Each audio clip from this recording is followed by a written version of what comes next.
What's up everyone, welcome back to another video, usual weekly video with a bit of a twist. I think we've got a lot to talk about, as I'm sure a lot of you are thinking, so let's just get straight into it.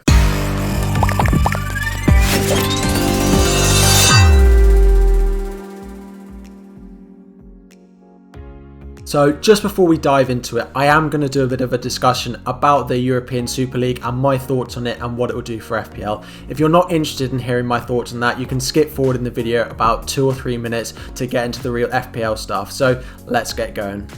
So I actually recorded this whole section, edited the video, went out to the shops, came back and thought I have to re-record this because of the announcements that we've had this evening. So as you may know, a lot of Chelsea fans made their way to Stamford Bridge this evening, and we have heard news that Chelsea have started to put together paperwork that will pull them out of the Super League.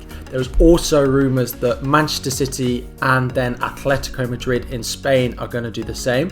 So I originally recorded this video saying we've got to do all we can. We've got to keep fighting. We've got to keep making these statements. It's a dreadful thing that's going to happen to football. It would completely damage the game in this country forever, probably. It would change football the way we know it. We've changed those memories that you have, the memories that teams have of building their way up, those dreams that you have, Leicester winning the Premier League, for example. Things like that, it would just change the landscape of it. But I don't quite need to say, well, I hope I don't need to say the same things. Now, hearing that Chelsea and Man City and potentially Atletico Madrid, 3 of the 12 clubs potentially pulling out today. There's a meeting between the 12 clubs potentially happening this evening or tomorrow in order to discuss the future of the competition after the outrage there has been. I suppose the way we need to make forward is, if this does happen, it's a warning of what could happen to our game, but it's also a note that what power the fans still do hold. However much money or ownership these clubs may have and the owners may have, still the fans can go and have their voice. And it's not just within football. We can remember that within the masses we still have that sort of say together. So I'll put this sort of section of the video together saying what we can do, what we should keep doing. If it doesn't go through and these clubs don't put those statements out, we do need to keep putting the statements like the Chelsea fans did at Stamford Bridge today, like people are doing on Twitter with the hashtags, the constant chat around it, the constant tagging, everything like that.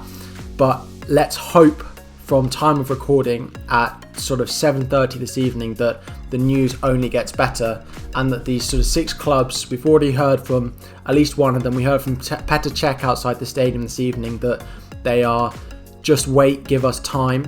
And rumours of Manchester City and then Atletico Madrid, as we said. So let's hope we hear from more of them. Tottenham playing at home tomorrow night, at home to Southampton. If we haven't heard anything from Tottenham before that game, I wouldn't be surprised to see something happen. I know this is probably going to be outdated by the time everyone's watching this, but those are my thoughts at time of recording. And yeah, let's get straight into the FPL stuff. On to the FPL stuff and my game week 32 transfers. So I did sell Aubameyang. So I did bring him in as a sort of 1 week punt to captain him in game week 31 against Sheffield United. However, he did pick up malaria and is predicted to be out for a few more weeks. And he was always a 1 week punt. So I did sell Aubameyang, who in turn scored 0 points this week. In his place, I had the choice of 2 players if we watched my video from last week, one of which was Bruno Fernandes, who I did decide to bring in for 2 points. Now, I had one eye on game week 33 where Fernandes plays Leeds. The other player I could have brought in was Jesse Lingard. Now, Lingard did get a penalty in game week 32, however, he does play Chelsea in game week 33, so I will be looking at sort of the combined score from the 2 of them over the 2 weeks to see if this was a good decision or not. So in terms of how my team is performing so far, so we start off with some good performances in defence. So Kufau returning 4 points with an assist for the Jesse Lingard penalty as he put the cross in, which was handballed. Not a great defensive performance for West Ham, but 3 assists and the bounce for Kufau. I cannot complain at that.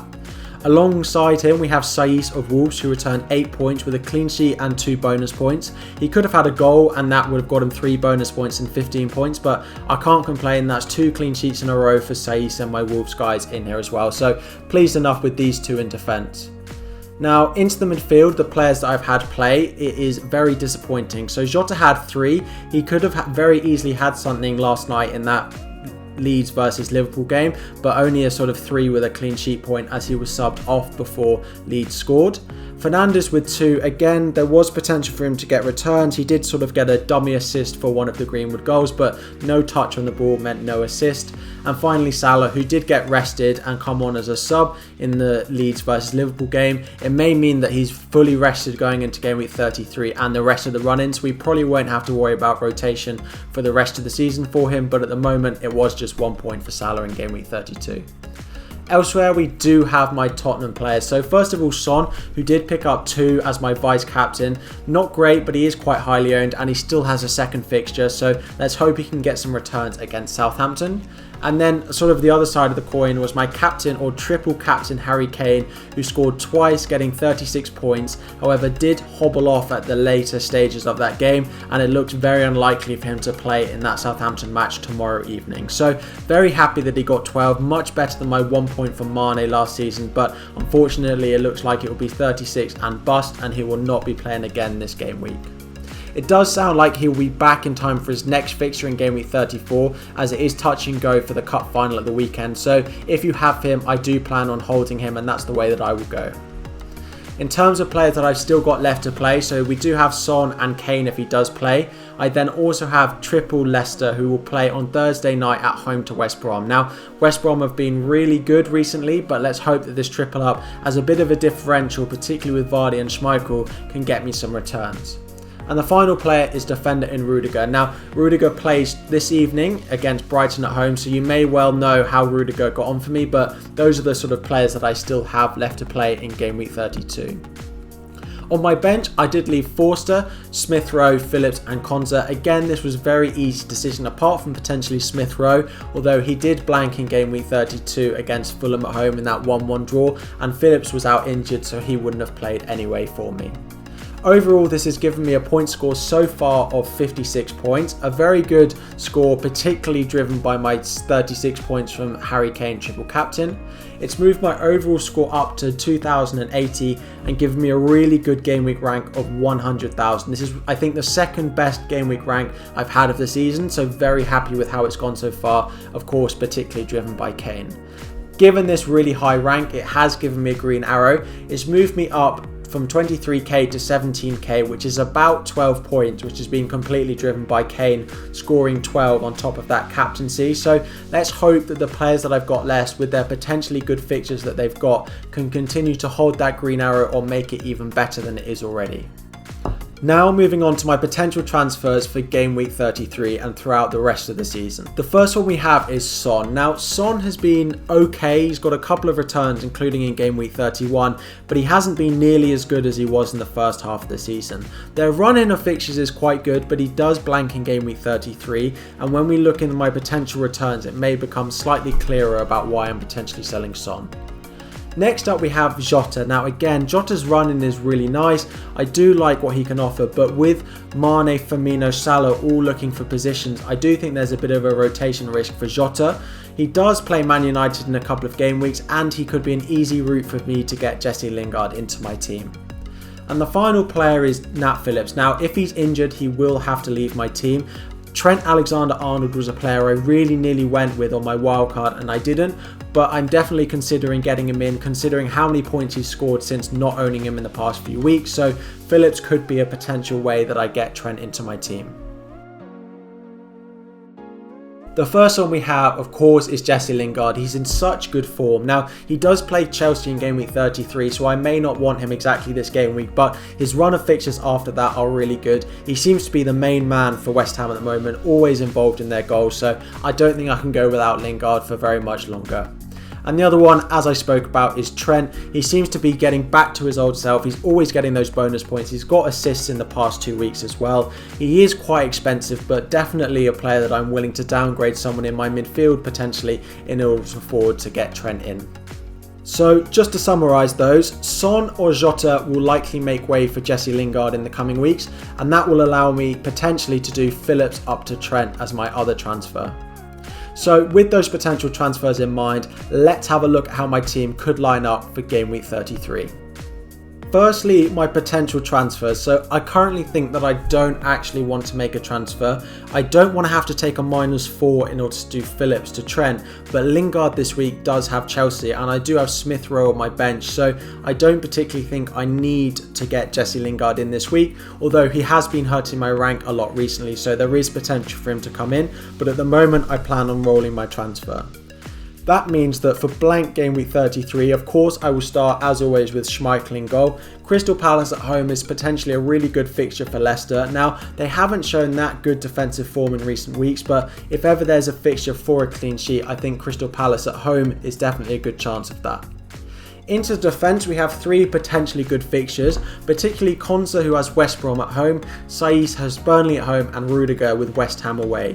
Saiss has shown good clean sheet potential as well as attacking threat, and so has Konsa, getting so close to goals for me in recent weeks. So let's hope for either a clean sheet or a potential goal and assist from some of these defenders.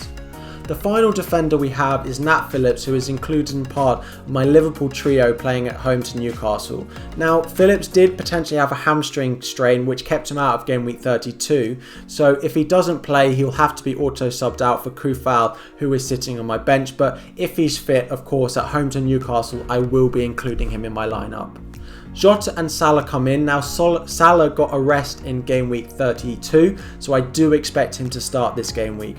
Jota, on the other hand, is a bit of more of a risk, but of course there's no chance that he sits on my bench this game week.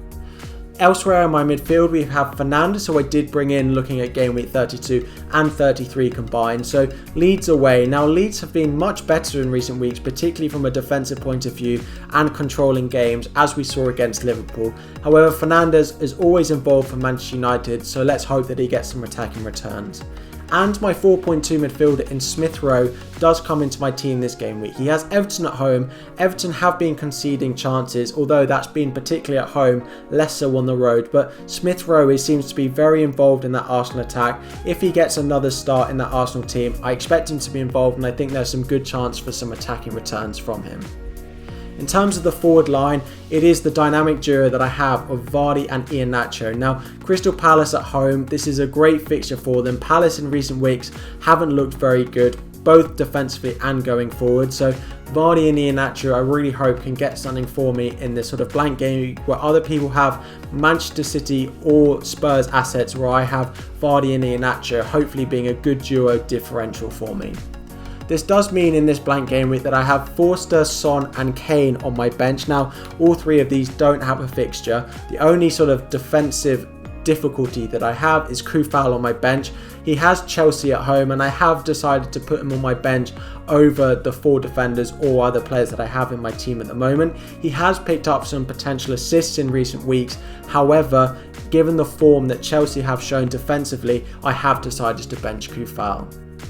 In terms of captaincy and vice-captaincy, first of all, firstly, Fernandes is my vice-captain. I do think Leeds have shown better form recently, but Fernandes is always involved in what Manchester United do, and I think he'll get another start, so away to Leeds, Fernandes is my vice-captain.